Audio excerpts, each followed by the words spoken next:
This one I have added the coil, aluminum coil, alongside the exterior. I'm allowing it to cure with the industrial glue. I use the Gorilla Glue Max Strength Clear 2X, and Here's what I found on the web. I use that to hold this down to the surfaces, and I also use epoxy resin and to allow it to cure faster. I also brushed it with this, with the epoxy resin for this part. These are 3 different gauntlets, and I'm just going to let that cure. This is not attached to this. This is going to be a different mechatronic gauntlet. I just have it on top of here. It doesn't matter. I just have it fixed on top of here. The central, I want the central hole, so I'm going to pivot it back into its place because it was shifting because of movement. And I'm just going to let it cure right now. And that's about it. And I got all phase wires and points out for that part and this part too. I don't think that you see it in my hand. It goes in my other hand, not this side of the hand, but this part segment. This is supposed to be for my actual right hand. So I have it on my left right now, holding it with my left hand. But this is supposed to be fixed to my right hand. And this part has an intersection for a thumb part to allow the thumb to fit in that area. So this is just the left part. I have silicone at the back, and I have to apply the magnet and the permanent solid magnet on the back of it. Because remember, the winding energy must repulse against here and push backwards. So therefore, the following, I gotta stop messing with this coil until it cures. So I see it was coming loose even when I add the resin. I just added the resin. So again, I'm sorry again. This is another gauntlet that attaches to, this is another headpiece that attaches to a rubber glove surface. The coils that are right here are aluminum. These are aluminum sets of coils, and that's copper. The flux coil of iron is localized underneath the copper and underneath the aluminum. There's another coil, there are 2 coils that are alongside the central base, the central dome socket for the quartz crystals here. And there's another coil that is alongside here, which makes 2 terminals, polarization coils, solenoid sensory Hall effect.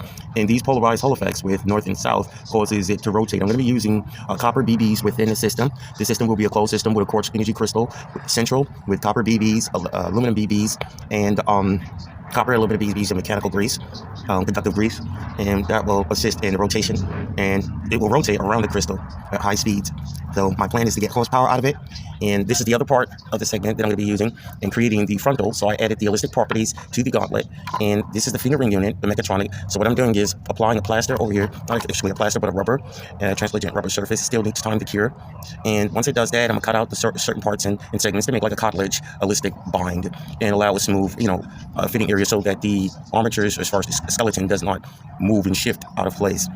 Okay, and over here, this is the other part that I have added the aluminum coil, which is underneath the copper, and the stator, as far as the commutator horn bearing the coil, copper coil, and here is the shaft of the dome, and the aluminum coil is right underneath the solenoid Hall effect coil, which is alongside the exterior. So there's two north polarized and south polarized electrical, and here there is aluminum coil that is similar to as the aluminum coil winding right underneath the iron commutator.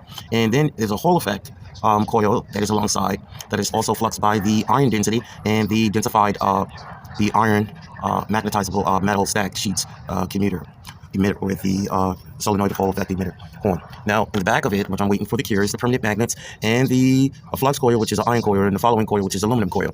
And the permanent magnets are there. They are also permanent magnets localized within the frontal part of the segment.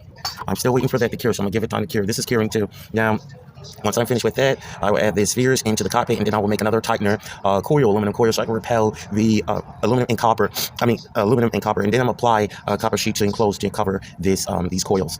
So this should be the helix coil upward. There's another driver coil that moves in polarization, which causes the vortex, and this to solidate the vortex, centralize the vortex within central, and also to use a Hall effect against the coil, stack coil of aluminum, to move the coil aluminum wire up into the air, to suspend it. The rotation from here to here to rotate the central, which will be the copper. The copper also emit and transmit a repulsive energy downward, where the permanent magnets is going to be localized. The permanent magnet, which is about 1,600 pounds, should be in the back of this dome. There's a permanent magnet ring, and that's going to be hiding behind the ring. Now, hiding behind for the end cockpit system. So I'll get back to you and show you more later. To be continued. My name is Ray Morton. Goodbye.